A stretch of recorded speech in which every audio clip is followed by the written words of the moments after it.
जय हिंद बच्चों, मैं विनोद सर आपका स्वागत करता हूं आपके अपने ऑनलाइन क्लास लर्निंग पैशन में। तो तैयार है आज की पढ़ाई के लिए? चलो शुरू करें। देखो, मैंने ऑलरेडी इस फोर्थ क्वेश्चन को लिखा है 1.4 के इस फोर्थ क्वेश्चन को। देखो, ये फोर्थ क्वेश्चन थोड़ा लेंथी क्वेश्चन है। अपने टेक्स्ट बुक का भी यूज़ करो तुम। टेक्स्ट बुक में भी आप इसको क्लियरली एक बार पढ़ के देख लो। मैं यहाँ पढ़ रहा हूँ क्वेश्चन, क्या कह रहा है देखो। Survey was conducted to know the hobby of the 220 students of the class 9th standard। तो अगर मैं यहाँ पर यूनिवर्सल सेट कंसिडर कर लूँ इसको, you set of all the, ऐसा लिखता हूँ, number of all students of class 9, और यहाँ पर ये क्या था, ये था 220। अब वही 220 स्टूडेंट जो उस क्लासरूम में बैठे होंगे वो हमारे लिए क्या बन गए? यूनिवर्सल सेट बन गए। क्या बन गए? यूनिवर्सल। ये हमारे लिए यूनिवर्स हो गया, मतलब इसी में हमारा सारा डिस्कशन होने वाला है। अब वो क्या बोलेगा वो देखो। आउट ऑफ विच इस 220 स्टूडेंट्स में 130 student informed about their hobby of rock climbing. तो रॉक क्लाइंबिंग वाले स्टूडेंट के लिए लिखूंगा set of students who like rock climbing. इन्हें रॉक क्लाइंबिंग पसंद था। उसके बाद में क्या कह रहे हैं, ये कितने बच्चे थे वो तो देखो लिख लेंगे हम लोग। आगे क्या बोल रहे हैं, 180 student informed about their hobby of sky watching. तो स्काई वॉचिंग स्टूडेंट की लिख देता हूं set of students who like sky watching. इन्हें आसमान में चांद सितारे देखना बहुत पसंद है। अच्छा, ये तो सबको पसंद है, बड़ी अच्छी बात है। अब यहां पर नंबर ऑफ आर, मतलब रॉक क्लाइंबिंग कितने बच्चे थे? 130 है ना, यहां पे देखो दिया गया 130 student and 180 student informed about their hobby of sky watching. तो नंबर ऑफ स्टूडेंट्स जो स्काई वॉचिंग थे वो कितने थे? 180। अब आगे देखो क्या बता रहे हैं, There are 110 students who follow both the hobbies। 110 बच्चे ऐसे थे जो दोनों हॉबी को फॉलो करते हैं। वो इंटरसेक्शन वाली बात आ गई। तो number of R intersection S, ये कितना हो गया? 110। Then how many students do not have any of the two hobbies? और सब क्वेश्चन में आगे आएगा। मतलब कुछ ऐसे बच्चे हैं जिनको ये भी हॉबी नहीं है, दो के दोनों में से कोई हॉबी नहीं है, न तो वो रॉक क्लाइंबिंग करते न तो वो आसमान में सितारे देखना पसंद करते हैं। आगे का क्वेश्चन पूछ रहे हैं, then how many students do not have any of the two hobbies, how many of them follow the hobby of rock climbing only। और पूछ रहे हैं how many students follow the hobby of sky watching only। इसे देखो हम लोग इस Venn diagram की मदद से बड़े आराम से समझ पाएंगे। यहां पर बताया गया है कि भाई देयर आर 220 स्टूडेंट्स। उस सर्वे में 220 बच्चों को शामिल किया गया था। जो रॉक क्लाइंबिंग वाले क्राउड था वो इधर, जो स्काई वॉचिंग क्राउड था वो इधर, स्काई वाले, रॉक वाले, और ये दोनों वाले कितने थे? 110। रॉक कितने बच्चे देखना पसंद करते थे? 130 थे पूरे रॉक क्लाइंबिंग वाले। उसमें से 110 तो यहाँ बैठी हैं, तो यहाँ पे कितने बैठेंगे? 20। उसी तरह से जो स्काई वॉचिंग स्टूडेंट थे वो कितने थे? 180 में से 110 तो ऑलरेडी मैंने लिख दिया, तो अब रिमेनिंग 70 मैं यहां लिख देता हूं। ठीक है, अब देखो हम एक एक करके इस पॉइंट को डिस्कस करेंगे अभी। सबसे पहले कि then how many students do not have any of the two hobbies. ऐसे कौन कितने बच्चे हैं जिसको इसमें से कुछ भी पसंद नहीं है? देखो बच्चे थे 220, क्या वो पूरे 220 यहाँ प्रेजेंट हैं क्या? नहीं। जो इसमें खाली रॉक पसंद करते होंगे, रॉक एंड स्काई दोनों पसंद कर रहे हैं, खाली स्काई वॉचिंग पसंद कर रहे हैं, लेकिन इसके बाहर भी तो कोई मेंबर होगा, कोई ABCD होगा। वो ऐसा मेंबर है जिसको न रॉक क्लाइंबिंग पसंद है, न तो स्काई वॉचिंग पसंद है। वो भाई उसकी दूसरी अपनी हॉबीज होगी, वो क्रिकेट खेलता होगा, वो हॉकी खेलता होगा, फुटबॉल खेलता होगा, किताब पढ़ता होगा, जो भी उसकी हॉबी है कर रहा होगा। तो वो सारे बच्चे बाहर हैं। इतना तो पक्का है कि यही वो बच्चे हैं जो न तो रॉक क्लाइंबिंग पसंद करते, न तो स्काई वॉचिंग। तो इसका तरीका ये होगा कि मैं पहले रॉक क्लाइंबिंग और स्काई वॉचिंग का नंबर पता कर लूं, फिर टोटल 220 में से उसको हटा माइनस कर दूंगा, तो जो बच गए बच्चे उनको न तो रॉक पसंद है न तो स्काई पसंद है। क्योंकि अगर मुझे रॉक पसंद होता या स्काई पसंद होता तो मैं यहीं पे कहीं होता।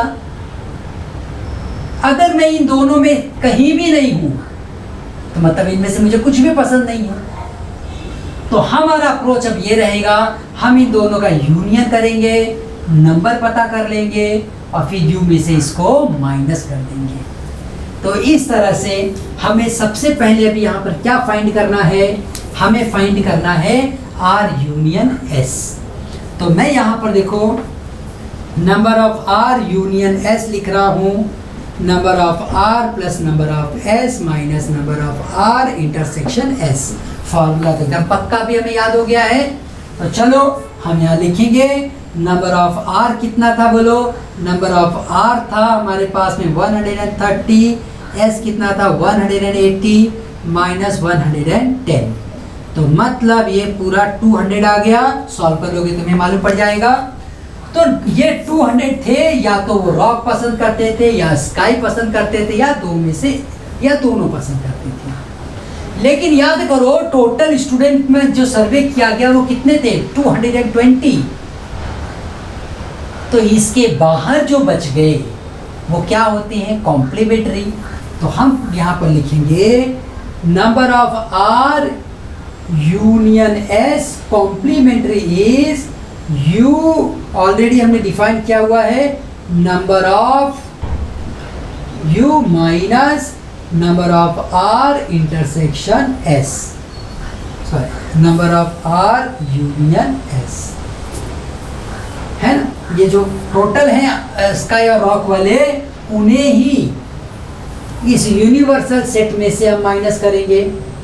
तो 220 में से ये 200 बच्चे माइनस कर दो तो 20 बच्चे जो बच गए हैं बाहर, वो बाहर के जो 20 बच्चे हैं उनके बारे में हम सीधा बोल सकते हैं ये बच्चे न तो रॉक क्लाइंबिंग पसंद करते हैं न तो स्काई वॉचिंग पसंद करते हैं।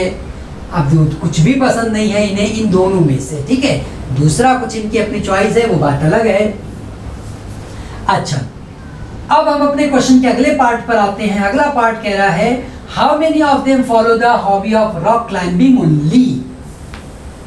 ये देखो मेरा वेन डायग्राम बता रहा है, हमारा वेन डायग्राम हमें समझा रहा है ओनली रॉक क्लाइंबिंग पसंद है। देखो मैं ओनली रॉक क्लाइंबिंग अगर पता करने जाऊंगा तो number of students rock climbing, ऐसे कितने बच्चे हैं यहाँ पर जिनको खाली खाली क्या पसंद है? Rock climbing. तो रॉक क्लाइंबिंग में से हम कैसे पता करेंगे कि कितने बच्चे हैं जिन्हें खाली खाली रॉक क्लाइंबिंग पसंद है? कैसे वो नंबर हम फॉर्मूले की मदद से पता करेंगे? देखो हम क्या करेंगे, टोटल स्टूडेंट कितने थे, NR कितने थे, NR कितने थे 130। अब इसमें से 110 स्टूडेंट्स क्या थे, 110 जिनको रॉक इंटरसेक्शन S में आ रहे थे, जिनको दोनों पसंद था, 110। ठीक, so the students who like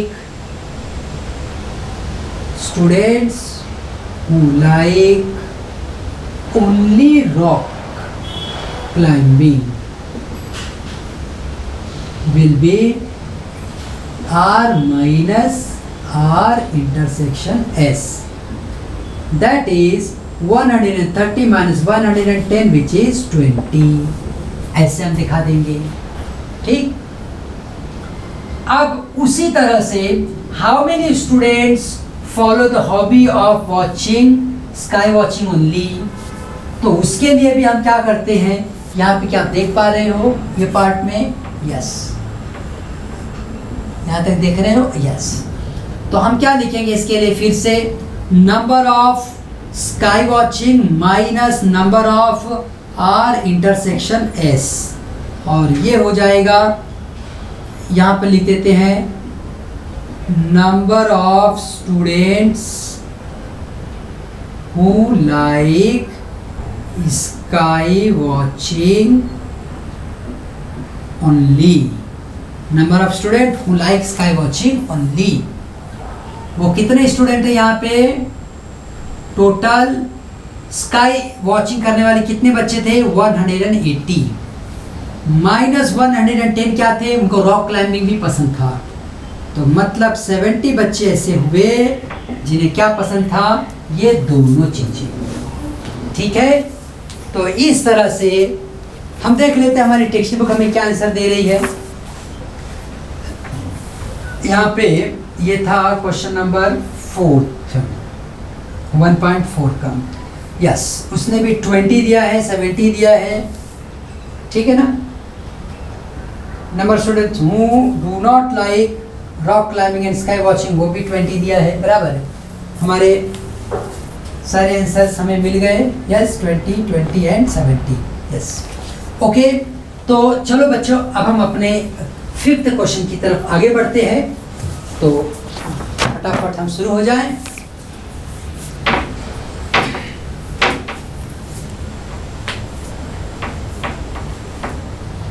fifth question भी काफी अच्छा मजेदार क्वेश्चन होगा।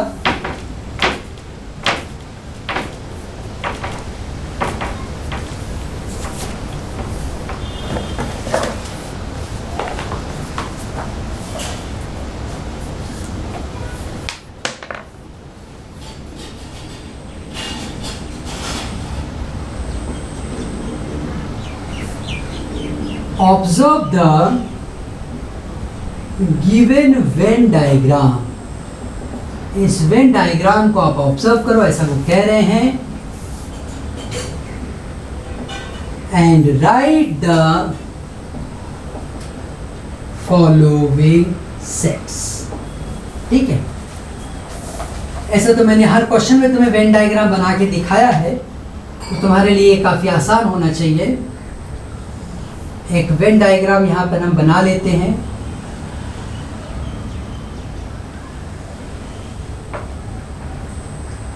ये A है, ये B है, ये M है, ये N है, ये X, ये Y, ये Z, ये P, ये R, ये Q, यहाँ पे S, यहाँ पे T, और इसे बता रहे हैं यूनिवर्सल सेट।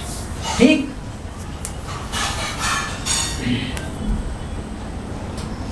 अब पहला देखो क्वेश्चन पूछा है ए सेट में क्या क्या है।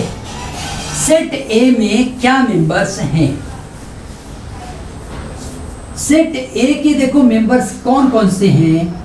एक्स है, वाई है, जेड है, एक्स वाई और जेड है, ये एम और एन भी रहेगा, एम और एन भी रहेगा। आगे हमसे पूछा गया सेट बी क्या है। मुझे ऐसा लग रहा है ये क्वेश्चन ना सबसे पहला होना चाहिए था, 1.4 में पहला यही उनको पूछना चाहिए था। अब तो P Q R M और N, ठीक है ना। फिर वो थर्ड पॉइंट पे पूछ रहे हैं हमसे what is A union B। Formula तो हम जानते हैं, N ऑफ A। यहाँ पे खाली वेन डायग्राम देख के ही लिखना है, इसलिए कोई चिंता की बात नहीं है। A यूनियन B में जो जो दिख रहा है सब लिख दो, X Y Z M N P Q R, है ना। जितने मेंबर दिख रहे हैं सब लिख लो। यूनिवर्सल सेट में कितने मेंबर्स हैं? तो यूनिवर्सल सेट में तो सब लिखो तुम, X Y Z M N P Q R, ये तो पूरा लिख दिया A और B में। अब कुछ बचा हुआ भी है ना S और T, उसको भी लिख लो, क्योंकि यूनिवर्स में है ना वो, ये यूनिवर्सल सेट है और उसमें ये है। अब फिफ्थ में पूछा गया है कॉम्प्लीमेंट। कॉम्प्लीमेंट का मतलब क्या होता है बताओ? वो हिस्सा जिसके मिलने से ये पूरे यूनिवर्स के बराबर बन जाए।